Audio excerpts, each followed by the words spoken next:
दादा की जायदाद के बंटवारे पर घर में तूफान मच गया। दो भाइयों ने घर से निकाल दिया कि बहनों का कोई भी हिस्सा नहीं होता। बहनें चुपचाप चली गईं और वक्त गुजरता गया।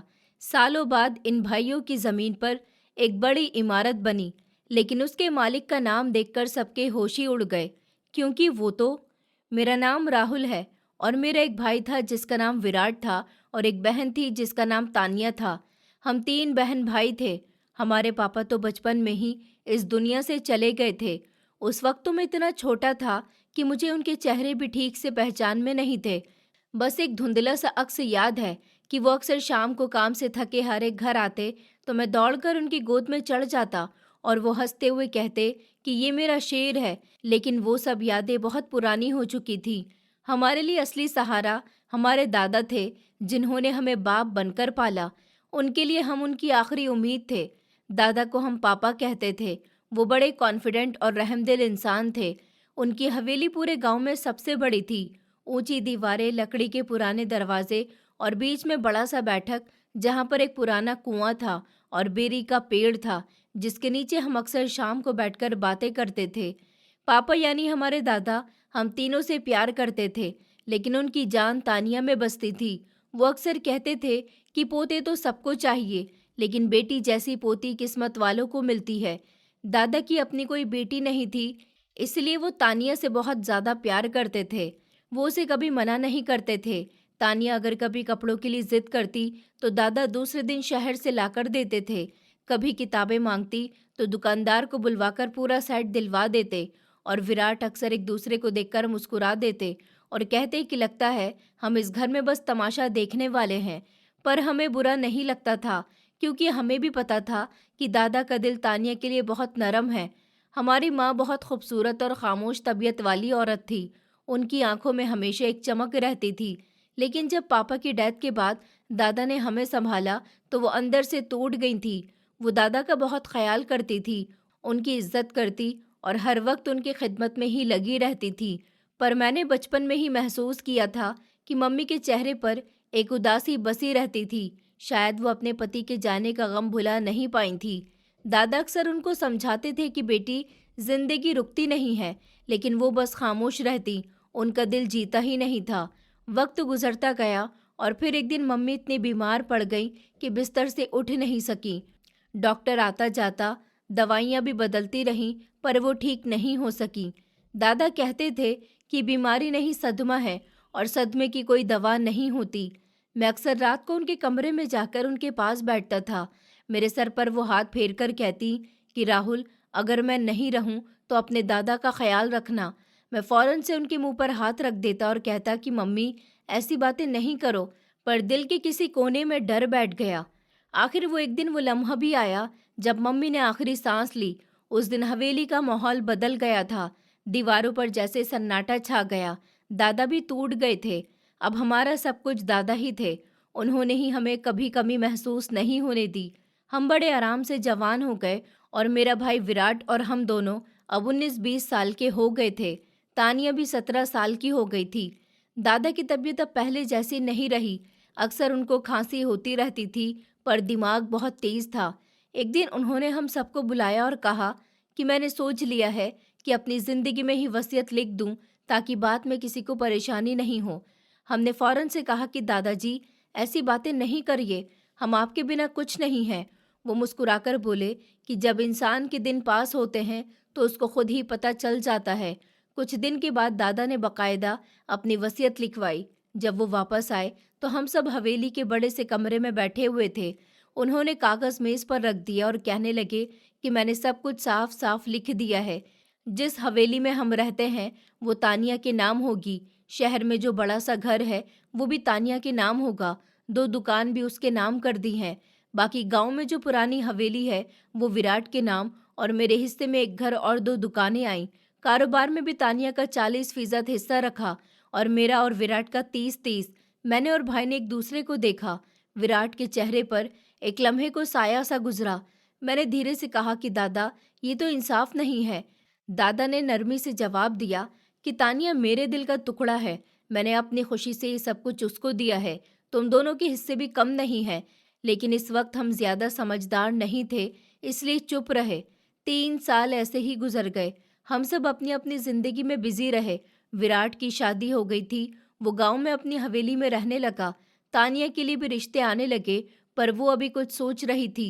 दादा की उम्र बहुत ज्यादा बढ़ गई थी, उनके हाथ कांपने लगे थे और एक दिन वो भी हमें छोड़कर चले गए। वो दिन हमारी जिंदगी का सबसे बुरा दिन था। सारा गांव शोक में डूब गया था। तानिया फूट फूट कर रो रही थी। मैं और विराट सबको संभालने की कोशिश कर रहे थे, लेकिन दिल अंदर से खाली हो गया था। रात का वक्त था। दादा के अंतिम संस्कार के बाद सब लोग घर वापस आ गए। हवेली में खामोशी छा गई थी, लेकिन दिलों में तूफान मचा हुआ था। मैं बैठक में बैठा था और बहन तानिया अंदर अपने कमरे में थी। उसकी आंखें रोते रोते सूज गईं। विराट भाई मेरे पास आया और बोला कि अब तो कोई फैसला करना पड़ेगा। मैंने चौंक कर उसकी तरफ देखा और कहा कि कैसा फैसला भाई? उसने कुर्सी खींचकर मेरे सामने बैठते हुए कहा कि राहुल, अब दादाजी नहीं रहे हैं, अब हमें अपनी जिंदगी का रुख तय करना पड़ेगा। दादाजी के बाद सब कुछ बदल गया है। मैंने कहा भाई, अभी तो दादा को गए हुए कुछ ही घंटे हुए हैं। ऐसे वक्त में हम जायदाद की बात करेंगे, ये ठीक नहीं होगा। वो बोला कि बात जायदाद की नहीं है, बात इस निज़ाम की है जो दादा ने हमारे बाद छोड़ दिया। अब देखा तो तुझे याद है ना, दादा ने ज्यादा हिस्सा तानिया के नाम कर दिया और हमें बस थोड़ा सा हिस्सा मिला है। मैंने कहा कि हाँ याद है, पर वो सब उनकी मर्जी थी, हमने तो कभी भी उनसे कुछ नहीं मांगा। इस पर विराट ने लंबी सांस ली और बोला कि राहुल, दुनिया में प्यार से ज्यादा जरूरी चीज अकल होती है। दादा अपने प्यार में अंधे होकर सब कुछ बहन के नाम कर दिया है। अब सोचो, जब वो किसी से शादी करेगी तो ये सब कुछ उसके पति के नाम हो जाएगा, और हम क्या करेंगे? मैंने उसकी बात सुनी, पर दिल में चुभन सी हो गई। मैंने कहा भाई, तानिया हमारी ही बहन है, वो कभी ऐसा नहीं करेगी, वो हमें कभी भी खुद से दूर नहीं करेगी। वो बोला, तुम अभी छोटे हो, तुम्हें दुनिया की समझ नहीं है। जब औरत किसी दूसरे के घर चली जाती है तो उसका सब कुछ बदल जाता है। हम दोनों को अपना हक लेना ही पड़ेगा। मैंने सर झुका लिया। दिल में एक अजीब सा डर बैठ गया था कि कहीं भाई अपनी बहन से दुश्मनी नहीं पाल ले। उस रात नींद नहीं आई। कमरे की छत को देखता रहा। बार बार दादाजी की बातें याद आ रही थी कि उन्होंने हमेशा कहा था कि अपनी बहन भाइयों में कभी भी नफरत नहीं आने देना, लेकिन अब वही नफरत की खुशबू हवा में घुलने लगी थी। सुबह हुई तो मैंने देखा कि तानिया आंगन में बैठी हुई है। उसकी आंखें लाल थीं और वो रोती रोती कह रही थी कि दादाजी के बिना ये हवेली वीरान हो गई। मैं उसके पास बैठ गया और कहा कि फिक्र नहीं करो, हम हैं ना। रात को जब सब लोग वापस चले गए तो विराट मेरे पास आया। उसने दरवाज़ा बंद किया और बोला कि अब तो कोई फैसला करना पड़ेगा। मैंने हैरान होकर कहा कि कैसा फैसला भाई? वो बोला, फैसला इस नाइंसाफ़ी का जो दादा ने हमारे साथ किया है। मैंने कहा, तुम कहना क्या चाहते हो? उसने कहा कि अब वक्त आ गया है कि हम अपना फैसला वापस लें। मैंने कहा, पर दादा का फैसला तो आखिरी था। वो बोले कि राहुल, दुनिया में सिर्फ एक चीज़ आखिरी होती है और वो मौत है, बाकी सब बदला जा सकता है। उसके चेहरे पर एक सख्ती थी।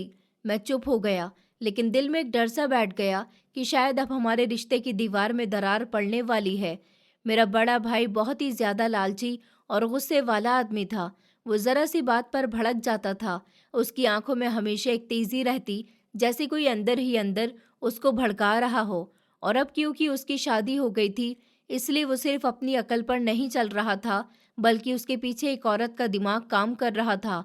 उस औरत का नाम नंदिनी था। नंदिनी मेरे भाई की पसंद की शादी थी और भाई उसके प्यार में अंधा हो गया था। उसने सबकी बातों को नज़रअंदाज कर दिया। सबने उसको समझाने की बहुत कोशिश की थी कि वो औरत अच्छी नहीं है। उसके पास्ट के बारे में भी बहुत कुछ कहा गया था। सुनने में आया था कि उसकी पहले भी एक शादी हो गई है और वो 2 बच्चों को छोड़कर आई है। पर मेरा भाई जैसे किसी जादू के आसार में था। वो उसके लिए घर वालों से लड़ गया और उस औरत को अपने सर का ताज बना लिया था। नंदिनी कोई आम औरत नहीं थी, वो बहुत चालाक और खुदगर्ज थी। उसकी आंखों में ऐसी चमक थी जो सिर्फ दुनिया की दौलत देखकर पैदा होती है। वो बोलती कम थी, पर जब बोलती तो जहर घोल देती थी। उसके आने के बाद हमारे घर का माहौल ही बदल गया। पहले हवेली में सुकून होता था। हंसी की आवाज से हवेली गूंजती थी। दादा की मौजूदगी में कभी ऐसा नहीं हुआ कि भाई बहनों से ऊंची आवाज में बात कर ले, लेकिन अब हवेली में झगड़ों की गूंज सुनाई देने लगी थी। भाई को हम सबसे ज़्यादा अब अपनी पत्नी की बात पर यकीन आने लगा। जब भी कोई भाभी के बारे में कुछ कहता तो भाई फौरन से भड़क उठता और कहता था कि मेरी पत्नी पर उंगली उठाने वाला मेरा दुश्मन है। हमने भी खामोशी बनाए रखी क्योंकि अब उससे बहस करना खतरनाक बन गया था। वो पहले ही जिद्दी था और अब नंदिनी ने उसको बिल्कुल अपने काबू में कर लिया था। एक दिन रात के वक्त जब हम सब खाना खाकर बैठे थे, भाई ने कहा कि मुझे तुमसे एक ज़रूरी बात करनी है। मैंने कहा कि हाँ बोलो, क्या बात है? तो वो बोला कि ये जायदाद का मामला ठीक नहीं हुआ। मैंने कहा कौन सा मामला? वो बोला तानिया के हवाले से बात करनी है। दादा ने जो फैसला किया वो ठीक नहीं था।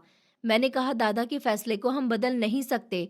उस पर वो कड़वे लहजे में बोला कि हम क्यों नहीं बदल सकते? क्या वो आसमान से लिख कर आया था? दादा ने हम पर जुल्म किया है। मैंने कहा भाई ऐसी बात नहीं करिए। दादा ने सब कुछ अपनी मर्जी से किया है। वो हम सब से बहुत प्यार करते थे। लेकिन भाई का गुस्सा बढ़ गया। वो कहने लगा कि प्यार अपनी जगह है और इंसाफ अपनी जगह। मुझे ये कबूल नहीं कि वो लड़की इतना कुछ लेकर बैठ जाए और हम तमाशा देखते रह जाएं। मैंने नरमी से कहा कि भाई कुछ करने की ज़रूरत नहीं है, वक्त आने पर सब कुछ ठीक हो जाएगा। वो बोला नहीं, अब हमें ही कुछ करना होगा। मैंने सोचा और कहा कि तानिया की शादी कर देते हैं। जब वो किसी के घर चली जाएगी तो उसका हिस्सा वैसे भी उसके पति के साथ ही हो जाएगा। हम कम से कम सुकून से तो रह लेंगे। भाई ने मेरी बात सुनी और हंस दिया। फिर मेरे सर पर हल्का सा थप्पड़ मारते हुए बोला, राहुल तू अभी बच्चा है, बात समझ नहीं रहा। असली मसला तानिया नहीं है, असली मसला जायदाद है। अगर वो चली गई तो ये सब कुछ भी उसके साथ ही चला जाएगा। मैंने कहा तो फिर क्या करें? शादी तो करनी है ना किसी न किसी से। आखिर एक दिन वो शादी तो करेगी ही। अगर हम उसकी शादी अपने किसी दोस्त से भी करवा दें तब भी जायदाद उसकी ही रहेगी और कोई इंसान अपना फायदा छोड़ने वाला नहीं होता। भाई ने मेज पर हाथ मारते हुए कहा कि यही तो मैं कह रहा हूँ कि क्यों दे हम उसे इतना हिस्सा। आजकल भला कौन देता है बहनों को उनका हिस्सा? हम भी नहीं देंगे। मैंने हैरान होकर पूछा कि फिर क्या करोगे? उसने कहा कि अगर हमने उसको उसके हिस्से को नहीं दिया तो वो अपने पति के साथ मिलकर हम पर मुकदमा कर देगी। वो हमें घेर लेगी। मैंने कहा कि फिर क्या करोगे? क्या उसको इस दुनिया से रवाना कर दोगे? गुस्से में कहा, पर दिल में डर था। भाई एक लम्हा खामोश रहा, फिर बोला कि नहीं, इतने भी जालिम नहीं हैं हम। मैंने कहा तो फिर सीधा बताओ, तुम्हारे दिमाग में क्या चल रहा है? वो बोला कि उसको घर से निकाल देते हैं, उसके साथ हमारा कोई भी ताल्लुक नहीं रहेगा। मैंने चौंक कर कहा कि जवान बहन को घर से निकाल दोगे, कहाँ जाएगी? तो उसने ठंडे लहजे में कहा कि जहाँ पर भी जाए हमें परवाह नहीं है। अगर हमने उससे ताल्लुक रखा तो वो कल को हवेली पर कब्जा कर लेगी और हमें बाहर निकाल देगी। फिर वो मेरे पास झुककर बोला कि तुम्हें याद है ना, ये हवेली भी उसी के नाम है। वो हमें एक दिन दरबदर कर देगी। क्या तुम उस भूतिया हवेली में रहना पसंद करोगे जो दादा ने मेरे नाम की थी, जहाँ पर छत टपकती है, दीवारें गिरती हैं? मैं खामोश बैठा रहा। भाई के शब्द मेरे दिल में तीर की तरह लग रहे थे। वो बोलता जा रहा था कि उसको दुकान मिली है और कारोबार में हिस्सा मिला है। अब बस बहुत हो गया। दादा ने बहुत नाइंसाफ़ी की थी। मैंने आखिरकार दिल पर पत्थर रखकर कहा कि ठीक है, फिर जैसा तुम ठीक समझो वैसे ही करो, क्योंकि अब मुझे लगता है कि दादा ने हमारे साथ इंसाफ नहीं किया था। इस लम्हे मैंने खुद को बहुत छोटा महसूस किया, क्योंकि मैंने पहली बार अपनी बहन के खिलाफ जुबान खोली थी और ये शुरुआत थी जिसने बाद में हमारी ज़िंदगी को हमेशा के लिए बदल कर रख दिया। हमने ये तय कर लिया था कि तानिया को इस घर से निकाल देंगे ताकि वो वापस आने के बारे में सोच भी नहीं सके। लेकिन किसी को ऐसे नहीं कहा जा सकता कि उठो और घर से निकल जाओ। इसलिए हमने सोचा कि ये काम नंदिनी से करवाया जाए। विराट ने अपनी पत्नी से कहा कि तुम तानिया को इतना परेशान करो कि वो खुद शिकायत करने लगे, हमारे पास आ जाए। फिर हम इस बात को लड़ाई झगड़ा बनाकर उसको घर से निकाल देंगे। नंदिनी ने कहा कि ठीक है, वैसे भी मुझे वो बिल्कुल भी पसंद नहीं है। अब देखना मैं उसके साथ क्या करती हूँ। फिर उसने तानिया को परेशान करना शुरू कर दिया। पहले उसका कमरा छीन लिया, फिर उसके जेवर और अच्छे कपड़े भी ले लिए और इसको स्टोर रूम में सोने पर मजबूर कर दिया। लेकिन तानिया खामोश रही, न किसी से शिकायत की, न गुस्सा किया। नंदिनी रोज उसके साथ कोई ना कोई जुल्म करती। खाने के वक्त कभी खाना ही नहीं देती, कभी देर से देती, और एक दिन तो हद ही कर दी। खाना जमीन पर रख दिया और कहने लगी कि अगर भूख लगी है तो यही लेकर खा लो। तानिया के सब्र का पैमाना टूट गया। वो रोती हुई हमारे पास आ गई। कहने लगी कि मैंने बहुत कुछ बर्दाश्त कर लिया। भाभी मुझे रोज़ परेशान करती हैं। पहले मैंने सोचा कि शायद वक्त के साथ सब कुछ ठीक हो जाएगा, लेकिन वो अब हद से ज़्यादा बढ़ गई हैं। आज तो उन्होंने मुझे ज़मीन पर ही खाना रख दिया और कहा कि उसी से खा लो। वो बहुत दुख में थी। यही मौका था जिसका हमें बेसब्री से इंतज़ार था। विराट ने फ़ौरन से गुस्से में कहा कि तुमने घर का माहौल ही ख़राब कर दिया है। तुम्हारी वजह से मेरी पत्नी से रोज़ झगड़े होते हैं। पापा नहीं रहे, मम्मी नहीं रहीं, दादा भी नहीं रहे, सब चले गए। अब अगर हम आपस में लड़ने लगे तो क्या बचेगा घर में? तुम्हारे आने के बाद सुकून खत्म हो गया। तानिया रोते हुए कहने लगी कि नहीं भाई, ऐसी कोई बात नहीं है। मेरी बात तो सुनिए। पर हमने उसकी कोई भी बात नहीं सुनी। उसको सख्त बातें सुनाई और दुख दिए और घर से निकाल दिया। वो चिल्लाती रही कि ये मेरा भी घर है, उसमें मेरा भी हिस्सा है। लेकिन विराट ने कहा कि औरतों का कोई भी हिस्सा नहीं होता।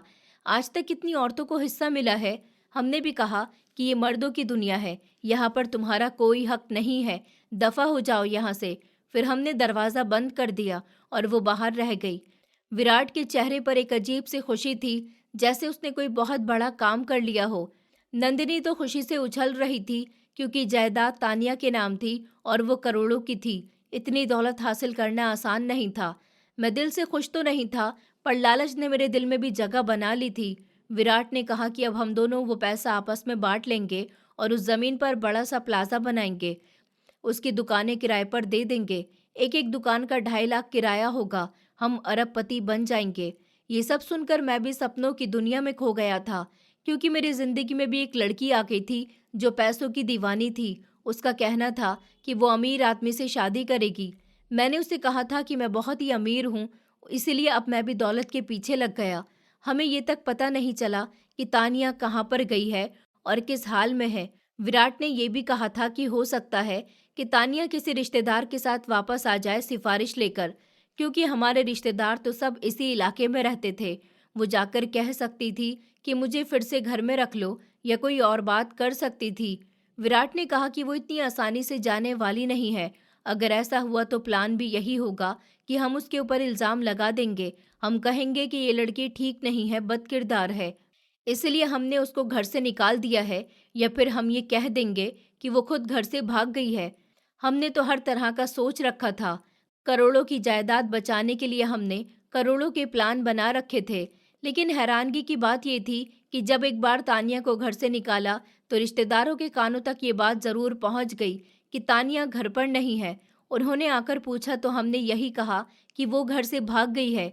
ये दुनिया बड़ी अजीब है। किसी ने ये नहीं सोचा कि जिस लड़की के नाम इतनी बड़ी जायदाद थी, वो जायदाद छोड़कर क्यों भागेगी। कोई भी ये नहीं बोला कि अगर वो बदकिरदार थी तो दादा ने सब कुछ उसके नाम क्यों किया। नंदिनी ने मोहल्ले की औरतों के सामने आंसू बहा बहा कर कहा कि हमने तो उसे बहुत ज़्यादा प्यार किया था। उसके माँ बाप भी नहीं थे। हमने उसको बेटियों की तरह रखा। घर का कोई काम भी नहीं करवाती थी, खाने पीने का भी पूरा ख्याल रखती थी। लेकिन पता नहीं क्यों चली गई, न जाने किसके साथ भाग गई है। विराट और मैं इस वक्त उन बातों से बिल्कुल बेफिक्र थे। हमें किसी की परवाह नहीं थी। हमारा सारा ध्यान तो प्लाजा बनवाने पर था। हम रोज ठेकेदार से बात करते थे ताकि काम जल्दी शुरू हो जाए। हम दोनों के दिलों में सिर्फ एक ही ख्वाहिश थी कि जल्दी से जल्दी प्लाजा तैयार हो जाएगा। वक्त गुजर रहा था, सब कुछ आराम से चल रहा था, और फिर हमें एक इन्वेस्टर मिल गया। उसका नाम अंश था। वो एक बहुत ही बड़ा बिजनेसमैन था। उसने कहा कि वो इस ज़मीन पर इन्वेस्ट करेगा और हमारा पार्टनर बनेगा। उसने कहा कि ये प्लाजा अरबों रुपए में बिकेगा और जब किराए पर चलेगा तो हम दोनों को दुकानों के किराए में से हिस्सा मिलेगा। उसने कहा कि असली मालिक का नाम जाहिर नहीं होगा। हमने फौरन से कहा कि हमें कोई भी एतराज़ नहीं, क्योंकि ये प्लाजा तो इसकी पुरानी भूतिया हवेली को तोड़कर बनाना था, जिसमें न अब हम रहने वाले थे, न वो रहने के काबिल थी। अगर उसको ठीक किया जाता तो लाखों रुपए लगते, और वैसे भी वहां रहने की कोई ज़रूरत नहीं थी। प्लाजा बनना शुरू हो गया। हम दिन रात खुशी से झूमते रहे। ज़मीन खुद रही थी, पुराने दरवाजे गिरा दिए गए, दीवारें तोड़ी जा रही थी और हवेली का नामो निशान मिट रहा था। हमें लग रहा था कि जैसे हमारी किस्मत चमकने वाली है, जैसे अब हमारी ज़िंदगी बदलने वाली है। अंश खुद इन्वेस्टर था, लेकिन उसके साथ हमारी काफ़ी बातचीत हो रही थी। वो हमारे घर पर भी आया। हमने उसको दावत में बुलाया। उसका कहना था कि आप लोग खुद क्यों नहीं इन्वेस्टर बनते, क्योंकि इसमें बहुत पैसा है। बात करोड़ों की अरबों की नहीं बल्कि खरबों की हो रही थी। वही हमें लालच देने लगा और हम भी सोचने लगे कि हमारे पास इतना कुछ है, अगर हम भी इन्वेस्ट करें तो इन्वेस्टमेंट डबल से भी ज़्यादा हो जाए तो और क्या चाहिए। उसने कहा कि आप लोग मेरे साथ एक प्रोजेक्ट में इन्वेस्ट करें और आप लोगों को खरबों का फ़ायदा होगा। ये डील भी काफ़ी लंबी चल रही थी। भाई रोज़ उसके साथ बातचीत करता। मैं कहता था कि सोच समझ के इन्वेस्ट करना, क्योंकि किसी से इन्वेस्ट करवाना तो आसान काम है, लेकिन खुद इन्वेस्ट करना बड़े जिगर का काम है। पर भाई ने कहा कि ये बंदा तो किसी से बात ही नहीं करता, किसी को बुलाता भी नहीं है। इसने हमें इतना अच्छा मशवरा दिया है, और क्या चाहिए। उसने कहा कि आपको इन्वेस्टमेंट करनी होगी जो करोड़ों की होगी, इसलिए आपके पास क्या है। तो भाई ने कहा कि यह हवेली ही कम से कम 30 करोड़ की होगी। उसने कहा कि ठीक है। मैंने भाई को समझाया कि एक हवेली तो प्लाजा में जा रही है, एक हवेली आप इन्वेस्ट करेंगे तो हम रहेंगे कहाँ पर। तो वो कहने लगा कि एक दो घर भी तो है ना, उसमें ही कहीं रह लेंगे। मैंने कहा कि वो बहुत छोटे हैं। भाई ने कहा कि हमने कौन सा सारी जिंदगी रहना है वहां पर, हम तो खरबपति बन जाएंगे, तो फिर घर ही घर होंगे। 2 साल के बाद हमारा प्लाजा बनकर तैयार हो गया। ये बात हमारे लिए किसी सपने के पूरा होने जैसी थी। हम उसके मालिक तो नहीं थे, पर उसके प्रॉफिट में हमारा हिस्सा था और हमें एक बहुत अच्छी रकम दी गई थी। भाई बहुत खुश थे। वो कहते कि अब हमारा वक्त बदलने वाला है। पर यह अलग बात थी कि हमने अपनी सारी रकम और बाकी की जमा पूंजी भी इस बिल्डिंग के कॉन्ट्रैक्टर के साथ दोबारा से इन्वेस्ट कर दी थी। भाई को यकीन था कि सब कुछ ठीक हो जाएगा। वो अक्सर कहा करते कि अगर हमने मेहनत से काम किया है तो एक दिन यही शहर हमें पहचान लेगा। जिस दिन प्लाजे का इनॉग्रेशन होना था, उस दिन एक छोटी सी फंक्शन रखी गई, जबकि रोशनी उसे जगमगा रही थी।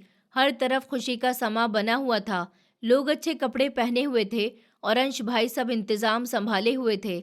उन्होंने बताया कि वो तो सिर्फ चीज़ों को हैंडल कर रहे हैं, असली में उनका बॉस कोई और है। हम सब ये बात सुनकर थोड़ा सा हैरान हुए, क्योंकि ये तो बड़ी बात थी और उन्होंने हमें पहले नहीं बताया। हमने पूछा कि ये बात आपने छुपाई क्यों, तो वो मुस्कुराकर कहने लगे कि असली में वो सब बाहर की कंट्री में रहते हैं, इसलिए मैंने सोचा कि जब वो वापस आ जाएंगे तो खुद ही बता दूंगा। वो कहने लगे कि वो बहुत बड़े आदमी हैं, उनका नाम मयूर है और अभी अभी उनकी शादी हुई है। ये प्लाजा उन्होंने अपनी पत्नी के लिए खरीदा है और आप लोगों ने जिस प्रोजेक्ट में इन्वेस्ट किया है वो भी उन्हीं का है। हम सब ने हैरत से एक दूसरे की तरफ देखा और कहा कि चलो ठीक है, फिर इसी बहाने आज उनसे मुलाकात भी हो जाएगी। फंक्शन शुरू हुआ तो कुछ देर बाद वो आदमी वहां पर आया। उसको देखकर सच में हम सबके होश उड़ गए थे।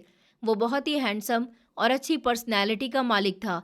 पूरे कॉन्फिडेंस के साथ चलता हुआ आया। उसके कपड़ों से उसकी हैसियत साफ झलक रही थी। ऐसा लगता था कि जैसे बहुत बड़े घराने से ताल्लुक रखता हो। उसने आकर कहा कि मेरी पत्नी भी आ रही है, वही इनॉग्रेशन करेगी।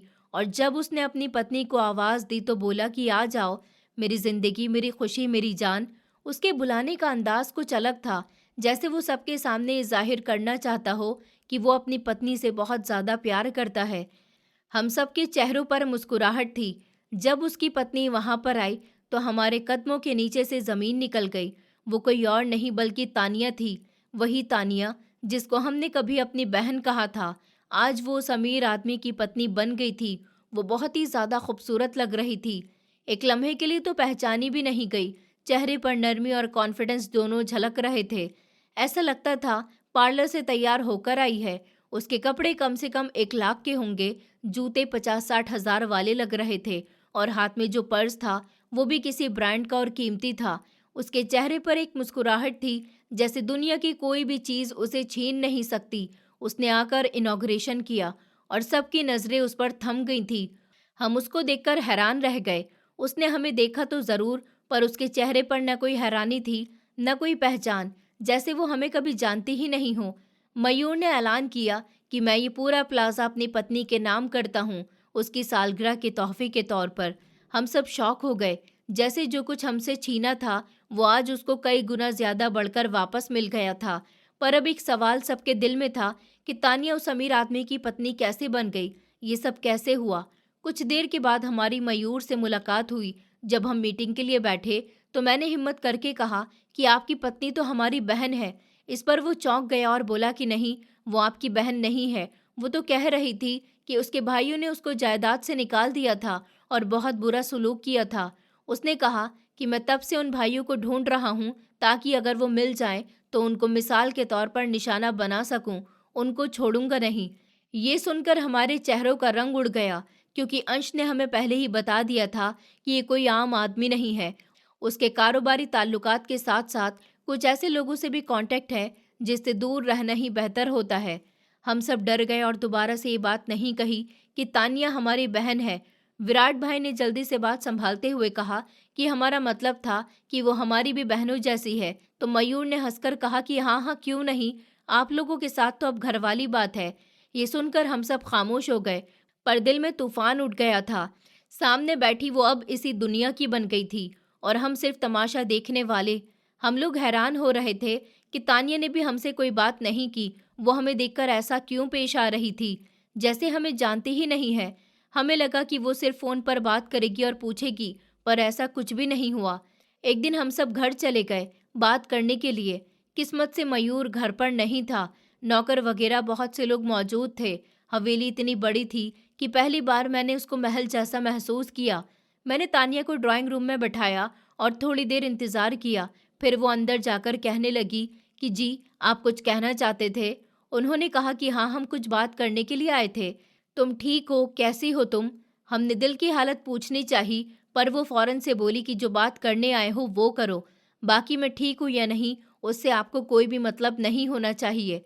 हमने हिम्मत करके पूछा कि तुम इतने बड़े आदमी की पत्नी कैसे बन गई हो?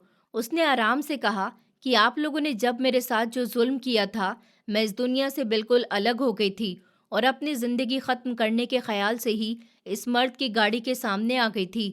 ठीक वक्त पर उसने गाड़ी रोककर मुझे बचाया, मुझे जिंदगी की तरफ वापस लाया और फिर उसी ने मुझसे शादी कर ली।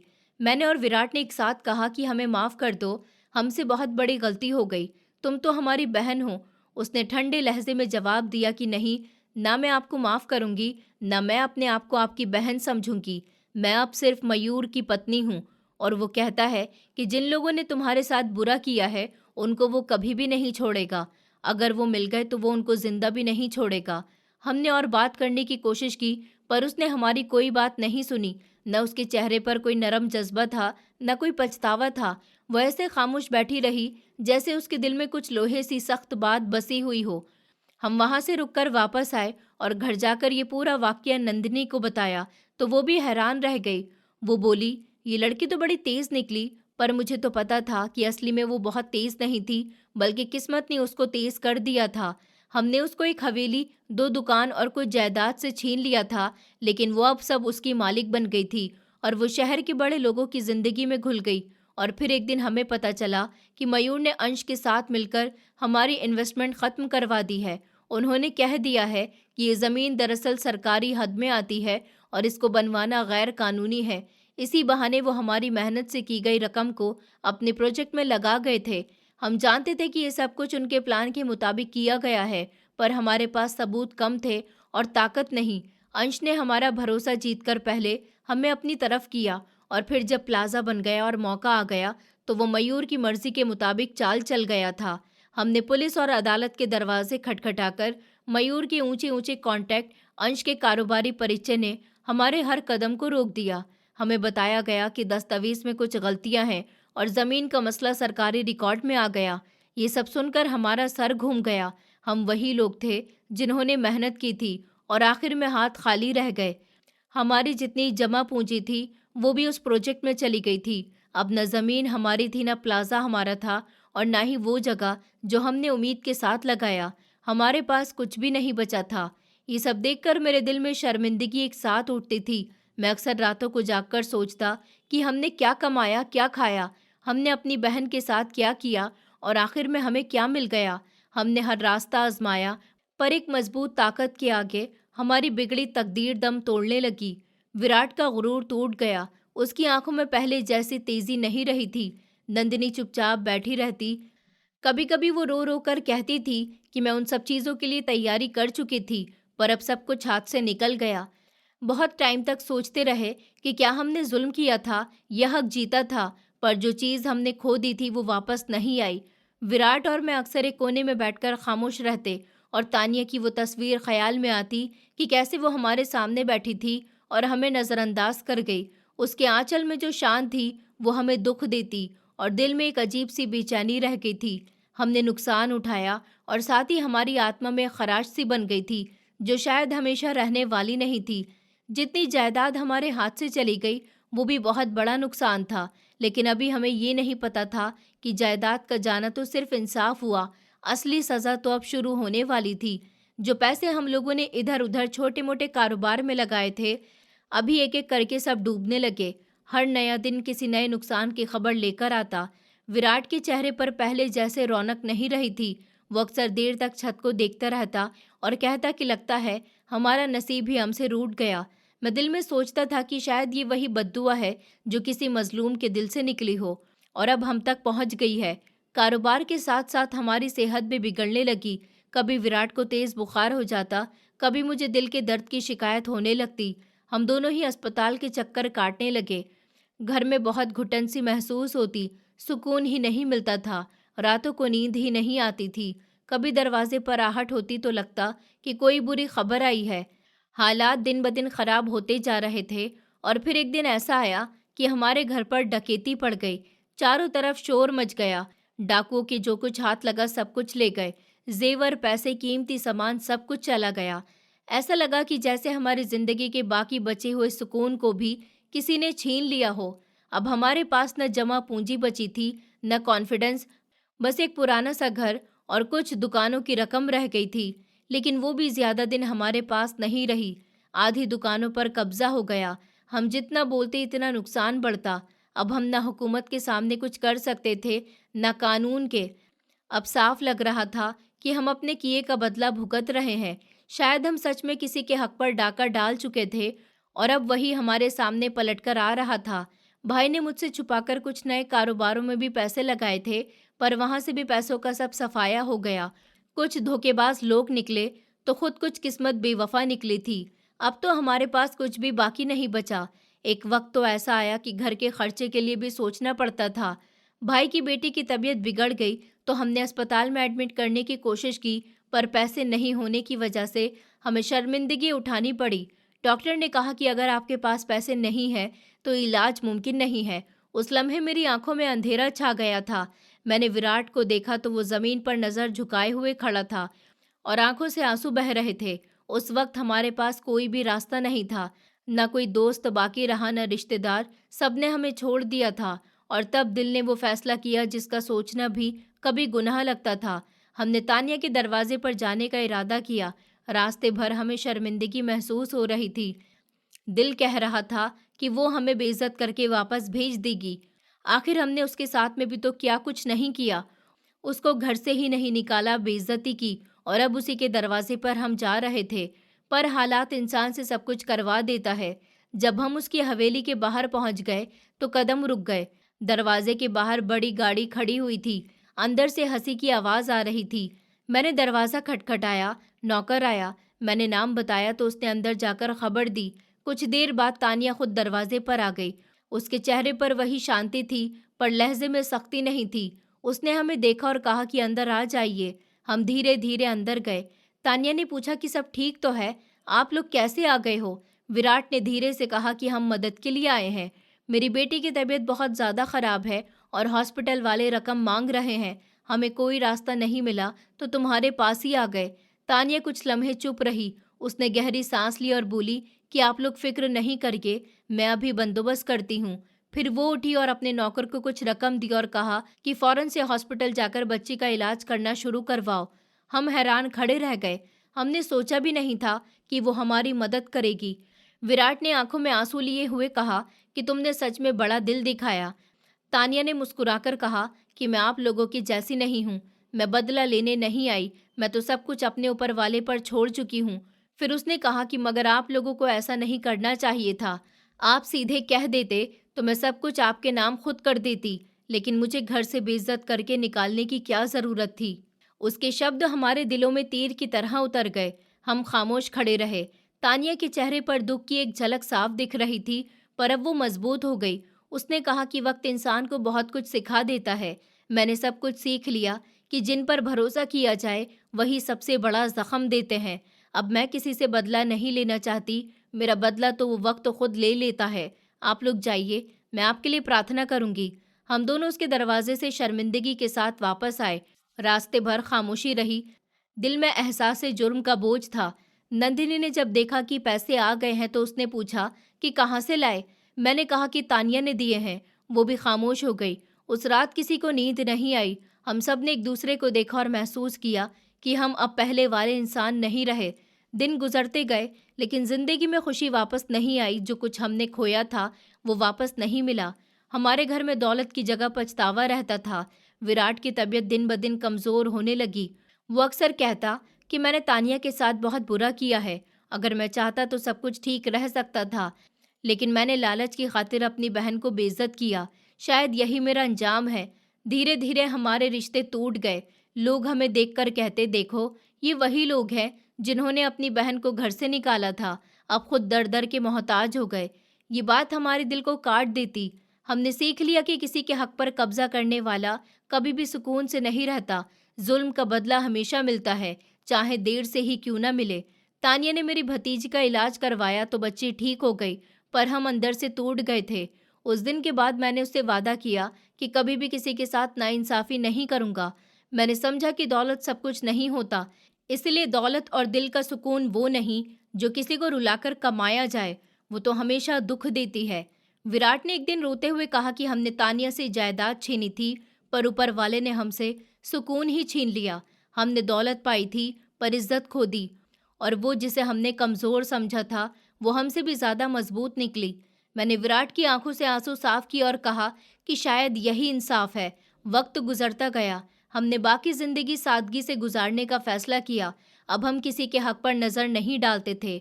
हम ऊपर वाले से प्रार्थना करते कि हमें माफ़ कर दो। हमने समझ लिया था कि लालच इंसान को अंधा कर देता है। वो जो अपने बहन या भाई पर जुल्म करे वो कभी खुश नहीं रह सकता। इंसान अगर किसी का हक छीन ले तो वो थोड़ा सा वक्त के लिए तो फ़ायदा हासिल कर सकता है, पर अंजाम में हमेशा खाली हाथ रहता है। मजलूम की आह कभी ख़राब नहीं जाती। जुल्म चाहे अपने खून पर ही क्यों ना किया जाए, अंजाम बहुत ही सख्त होता है। इसलिए हमेशा साफ और सच का दामन पकड़े रहना चाहिए, क्योंकि दौलत, ज़मीन और जायदाद सब खत्म हो सकते हैं, पर भलाई और सच्चाई हमेशा बाकी रहती है। सच कहते हैं कि ऊपर वाले का वादा है, बुरे लोगों के साथ बुरा होता है और अच्छे लोगों के साथ अच्छा होता है। ये जिंदगी है। बाकी हमारी सोसाइटी में बहनों को उनका हक देने का रिवाज नहीं है, इसलिए ऐसा नहीं होना चाहिए। जो कानून ऊपर वाले ने बनाया है उससे बगावत नहीं करनी चाहिए। उस दिन के बाद हम में जो कुछ भी बचा था वो सिर्फ गिल्ट और एक छोटी सी सीख रह गई थी। वक्त ने भले ही हमारे हिस्से से दौलत छीन ली, पर उसने हमारे दिलों से एक बोझ भी उतार दिया, जो बोझ शायद वक्त से पहले कभी उतर ही नहीं सकता था। विराट अब पहले जैसा नहीं रहा। उसकी आवाज़ में वो गर्व नहीं था जो कभी रहता था। नंदिनी की रातों की नींदें टूट चुकी थी, पर जिस तरह से उसने आंखों से झिलमिलाते कुछ थोड़ी सी उम्मीद रख ली, वो हमारे लिए किसी चिराग की तरह थी। हमने फैसला किया कि अब जो कुछ भी बचा है उसे ईमानदारी से संभाल कर रखेंगे, चाहे वो घर हो या कुछ छोटी मोटी दुकानें।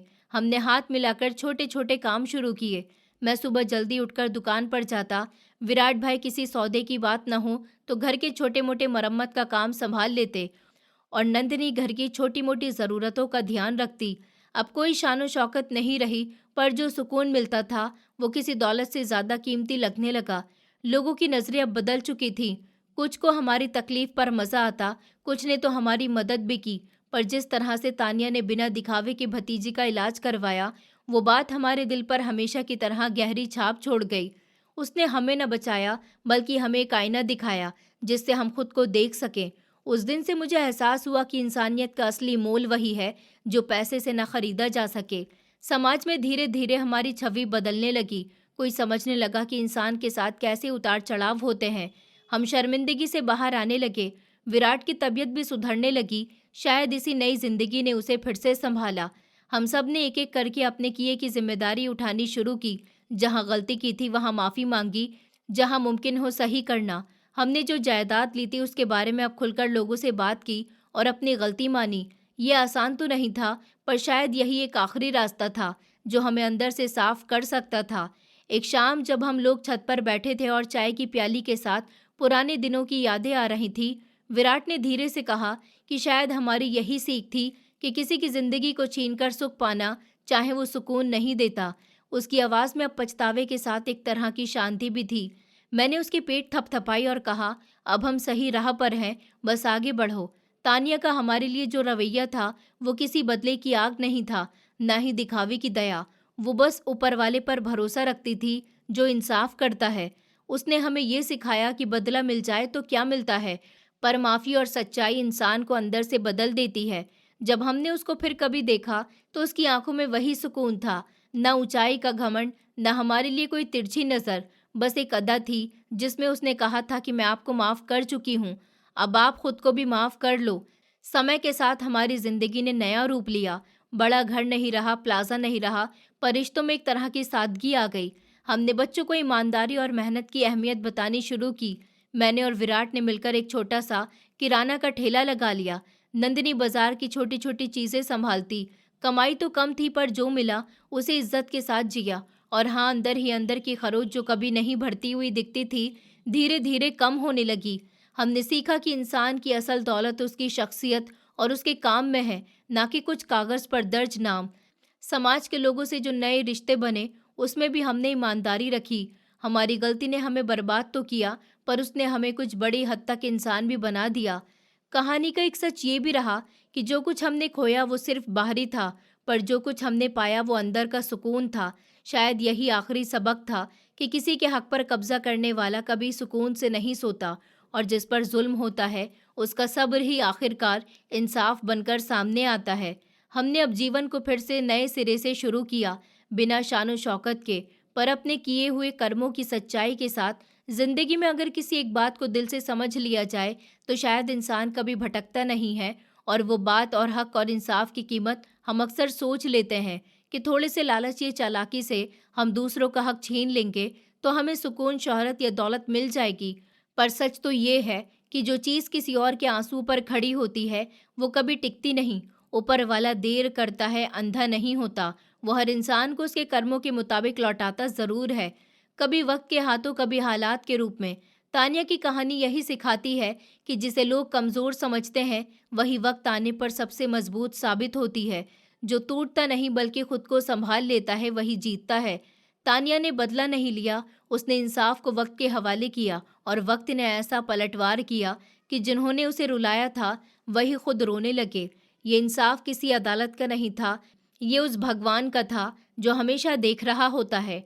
वही विराट और उसके परिवार की कहानी ये बताती है कि गलती कितनी भी बड़ी क्यों ना हो, अगर इंसान सच्चे दिल से पछताए तो राह कभी बंद नहीं होती। उन्होंने जो कुछ खोया वो सबक बन गया। उनके अंदर का बदलाव ही उनकी सबसे बड़ी जीत थी। उन्होंने सीखा कि दौलत सब कुछ नहीं होती, असली अमीरी तो दिल की सच्चाई और आत्मा की शांति में होती है। किसी का हक मारकर कभी कोई खुश नहीं रह सकता, और किसी पर जुल्म करके कभी चैन नहीं पाया जा सकता। इंसान चाहे कितना भी बड़ा क्यों ना बन जाए, अगर उसने किसी को रुलाया है तो उसकी नींद एक दिन ज़रूर उड़ती है, और अगर किसी ने सब्र किया है तो उसकी प्रार्थना एक दिन आसमान तक पहुंचती है। इस कहानी का असली सबक यही है कि दौलत खो जाए तो फिर से मिल सकती है, पर किसी की बद्दुआ लग जाए तो सब कुछ होते हुए भी इंसान खाली हाथ रह जाता है। इसलिए हमेशा याद रखना, किसी का हक मत छीनो, किसी के आंसू आने का कारण मत बनो, और किसी की मजबूरी का मजाक मत उड़ाओ। वक्त पलटने में कभी देर नहीं लगती। जुल्म के हर कदम का जवाब खुद जिंदगी ही देती है। और अगर कभी कोई तानिया जैसी इंसान तुम्हारी राह में आ जाए तो उससे सीखो कि माफ़ी बदले से बड़ी होती है, और इंसानियत हर दौलत से अनमोल। मैंने अपनी आंखों से देखा है कि वक्त कैसे पलटता है। जो दूसरों का हक मारते हैं आखिर में वही अपने कर्मों के नीचे दब जाते हैं। दोस्तों, उम्मीद करती हूँ आपको हमारी कहानी पसंद आई होगी। कहानी पसंद आई है तो वीडियो को लाइक करें, चैनल पर नए हैं तो चैनल को सब्सक्राइब करें, और हाँ, नोटिफिकेशन बेल को ज़रूर दबाएं ताकि अगली अपडेट सबसे पहले आपको मिले।